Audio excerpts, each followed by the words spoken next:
Jon Jones said he needed 6 months to prepare for Aspinall if he's going to fight Aspinall. So they were trying to make a deal, and then he decided to retire. But it's 6 months because he's not training. And Aspinall is a fucking beast, man. Yeah. I know there's a lot of questions. Never been out of the first round. A lot of questions, but never been out of the first round because he fucks everybody up in the first round. Like, that's a factor. Yeah. I forget which interview it was recently, but Jon was pretty honest in it. He was like, look, man, like, I don't want to fight up and coming tough guys. I'm going to call him this. Fight the nobody. Maybe more dangerous. He was like, I want to fight guys with seasoned champions that have names. Or fight the guy with all the accolades. I think he's wrong because I think Aspinall's a star. And I think he's saying who is no one. Aspinall's a star. When people ask questions to me all the time, like casuals on the street, is Jon Jones going to fight Tom Aspinall? It's constant. That's like the constant question. Jon Jones has returned on this time. It's to answer the call that fans have been shouting for over a year. A showdown with Tom Aspinall. Just as he predicted, Tom Aspinall, over a year ago, I think, said, I will retire this man without even having to fight him. He's never going to fight me. And despite all the umming and ahhing and all the fucking pretending that he was going to actually ever get in the cage with Tom Aspinall, Jon Jones has done what we always knew he was going to do. He's tucked tail and ran. Imagine calling yourself a goat and yet behaving like such a duck. I mean, this is like back in the playground. Jon Jones has got a bike. Tom Aspinall's come over and goes, give us your bike now. What you have to do then is fight. You have to defend what your shit is and say, no, you're not going to take this. And do you know what Jon Jones did? You have it. I don't want to fight. You can have it. This is unbelievable. The greatest of all time. What a load of shit. I'm sorry. Never going to call that him the GOAT ever again. Because being the greatest of all time is not just about winning. And that's what Jon Jones doesn't understand. It's about how you conduct yourself throughout the whole of your career. Are you willing to fight the biggest challenges, the biggest tests, go in there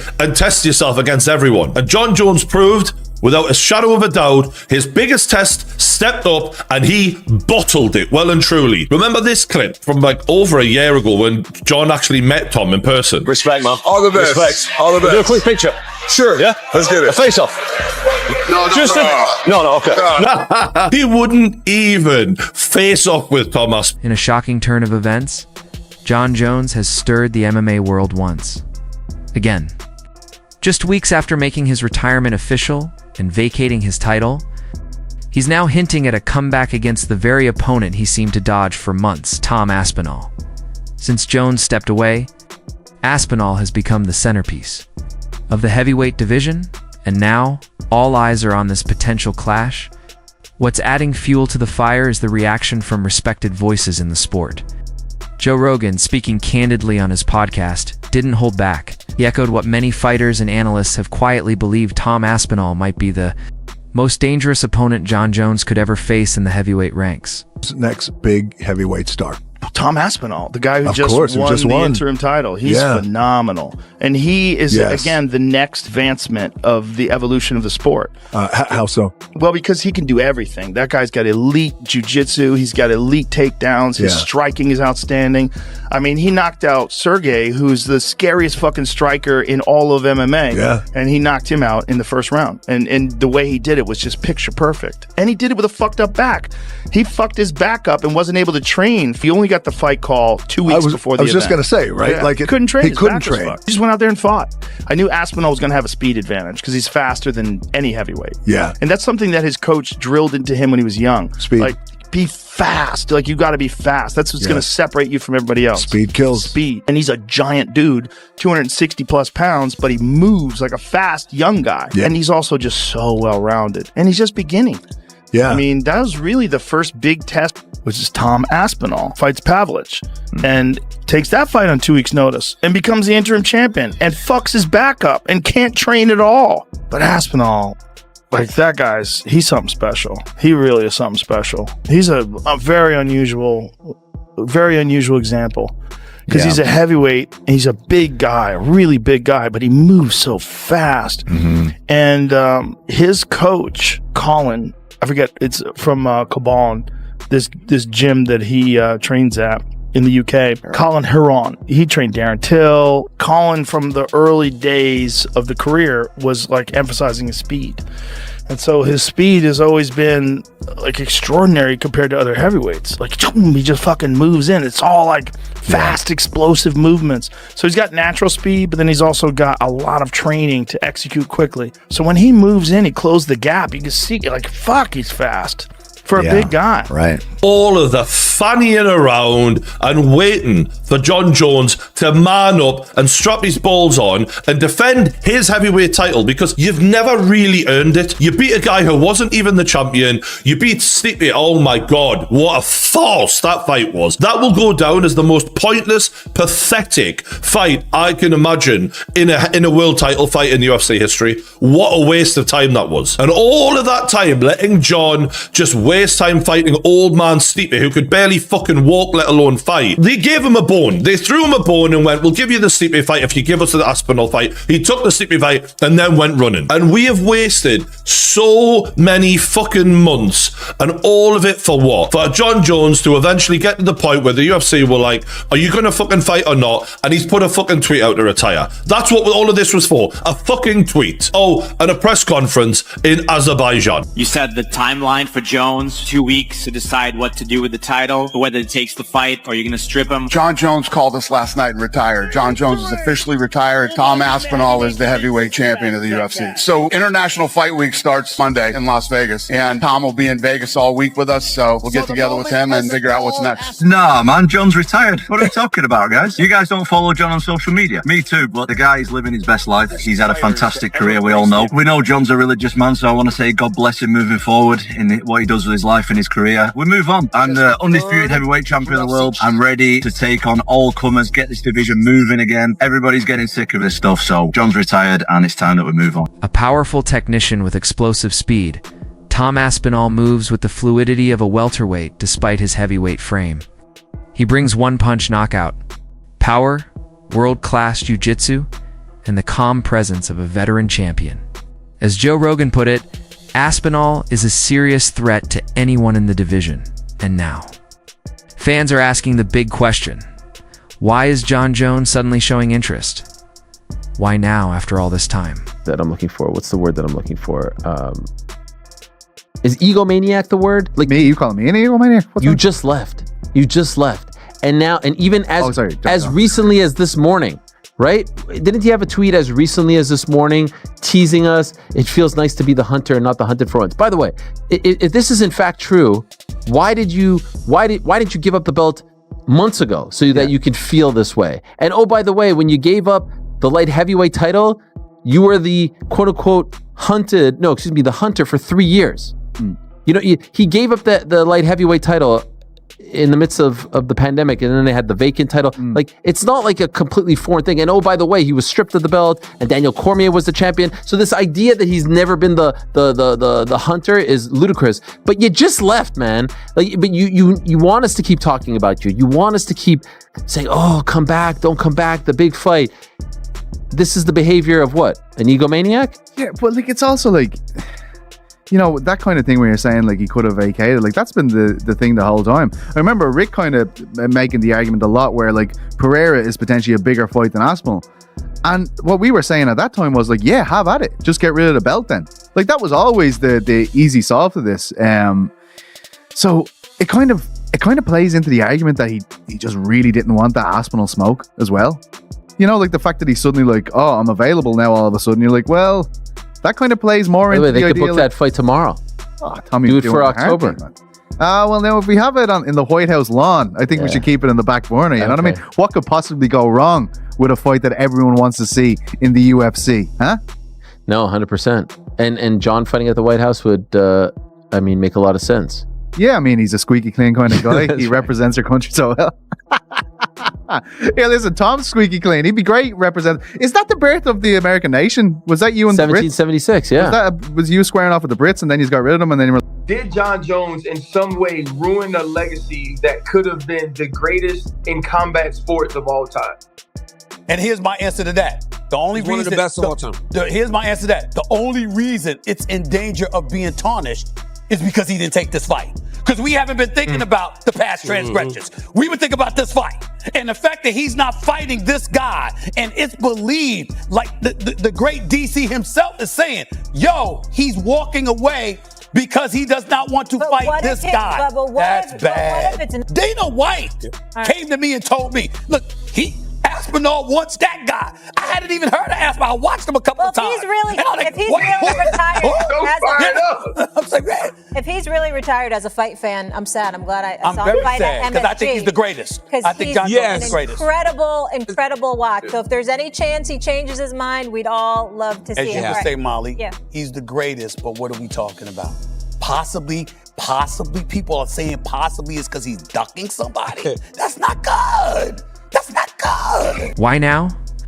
After putting Tom Aspinall's rise on pause for nearly a year, stepping away, and allowing the division to move forward without him, why? Is Jon Jones suddenly eager to come back just as the spotlight has shifted? Some believe it's about protecting his legacy. Others think it's pure ego. And many are starting to wonder if this is Jon's attempt to reinsert himself into a heavyweight scene that's thrived in his absence, one where Tom Aspinall has clearly become the new dominant force. And what is now going to happen in your career going forward in the heavyweight division, all right? What are your feelings towards him?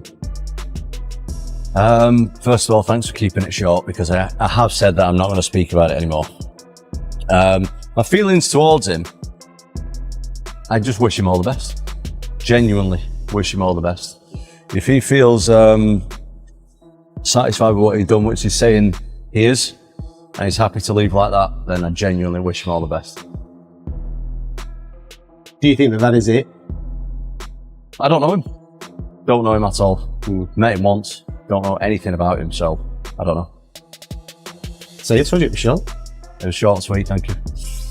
No, but you can understand that has been quite a huge part of the narrative over the last of course. 12 months, and a lot of fight fans will have their attitudes as to why that decision has been made and what have you.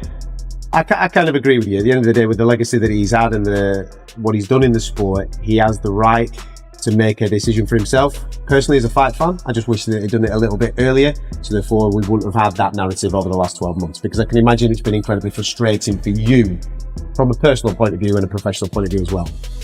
Yeah, I just wanted to, I feel like a broken record, keep banging on, but all I wanted to do was fight.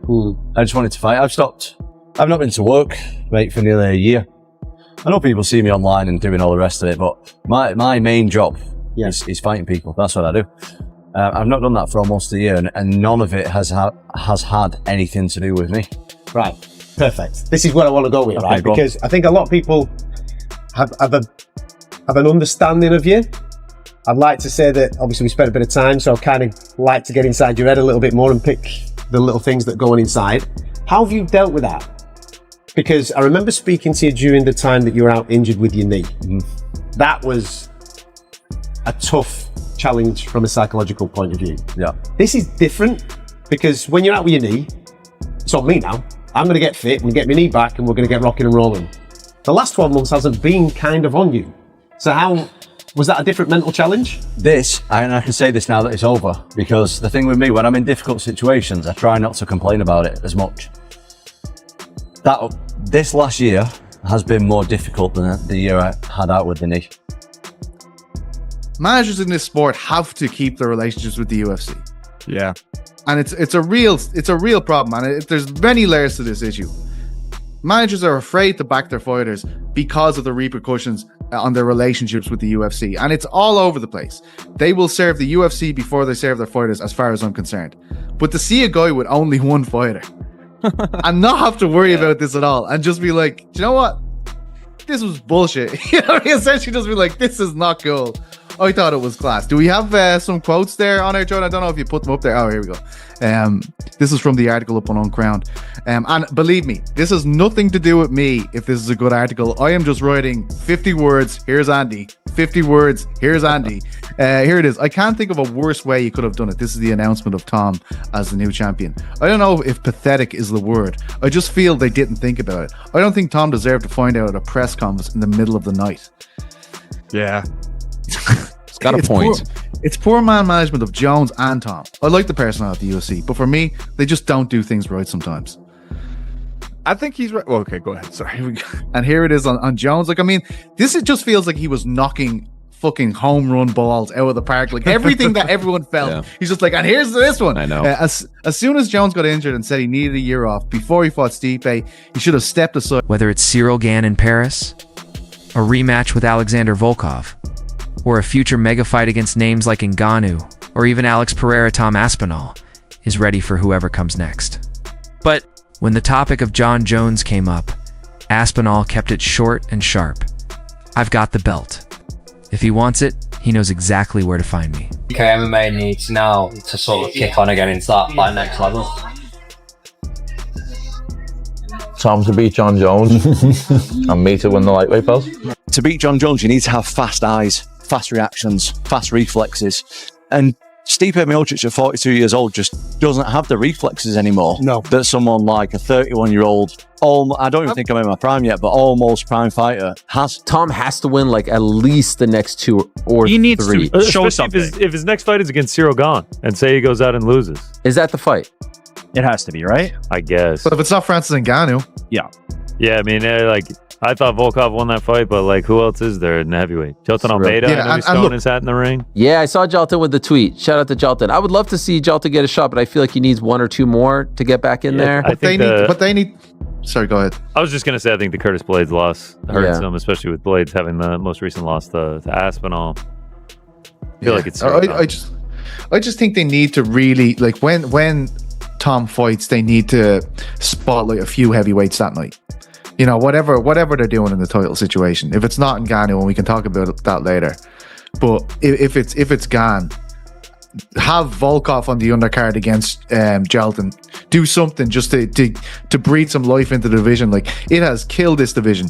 What Jon Jones' refusal and Jon Jones and UFC's decision to make him fight Stipe Miocic, that has killed this division. No fights make any sense. You know, you're seeing guys fight. You've seen Gane and Volkov essentially just sit out because what's the point? Like, what am I? If Tom Aspinall is not fighting, what am I fighting for? And I think they were right to do that. But the division is just all over the place. They need to make a clear situation. Like, I've been talking about doing a tournament or something, like, and that's probably a bit of a stretch. At least do a number 1 contender fight the night that Tom fights first defends this title, or whatever the wording is on that, because the fan base need a clear guide on what the fuck the heavyweight division is now. That's how bad this has been. That's how bad this sit-out situation has been. We no longer know what is going on in that division, and they need to show us again, basically, what is going on at heavyweight. Showed exactly how bothered he was. Because Jon Jones, like, you know, even though he thinks he's smart, he's a child, right? And he doesn't realize in all of that coping, we can read him like a fucking book. And all he's done is kind of promoted Tom Aspinall for an entire year in this tour that he's gone on, in showing you're scared of him, mate, and we fucking know you are. Because actions speak louder than words. And Jon Jones has moaned his entire career about fighter pay. He named his price. Dana White gave him it and said, yep, no problem. And he still turned down the fight. This is a man motivated by money. He never shuts up about it. You get your biggest payday ever, and you still haven't got the balls to step a toe in that fucking cage with him. I know a lot of Jon Jones fans, you know, will be hating and all of that, and, you know, he doesn't need the fight, whatever. His heavyweight legacy has been the worst of any heavyweight we've ever seen as a champion. You know deep down, your boy bottled it. And anyone who's deluding themselves into thinking otherwise, you gotta grow up, man. It's so obvious what's going on here. And I get it. You know, you're emotionally attached to a fighter. He won all of those fights. He's the GOAT in your eyes, but you have to understand, he's now the duck. He is the duck, and he will be the duck forever. If Tom Aspinall loses a fight to someone who has got the balls to step in the cage with him, he'll be immediately on Twitter, say, I told you he wasn't that good. I've always been better than him. He could have done it on the night. Did Henry Cejudo need a legal document to relinquish the belt? Did George St. Pierre need a legal document to relinquish the belt? Here's where he's right. He has done enough. But it was just so frustrating to see this story, which we all knew was going to a very likely conclusion, not just play out. I can't even imagine how the Aspinalls feel about all this. It's 12 a.m. on a Sunday morning, and they get a call saying, oh, by the way, over in Baku, we just announced you're the heavyweight champion. Your life's work has come to a culmination, and God bless. We'll see you soon, all right? We'll let you know who you're fighting. What? What the hell? And you could do the whole like, oh, there's always going to be someone else. There was literally no one else. The MMA world is divided. Some argue Jon Jones should have stepped up a year ago. Others are just glad the matchup might finally happen. If it took endless delays and a so-called retirement to bring us here. But if this fight does get made, whether it headlines a blockbuster UFC pay-per-view or even that rumored White House card with Donald Trump, it's shaping up to be one of the most monumental heavyweight title bouts in UFC history. For now, the spotlight is on the UFC's next move. Jones is making noise. Aspinall is locked in and waiting.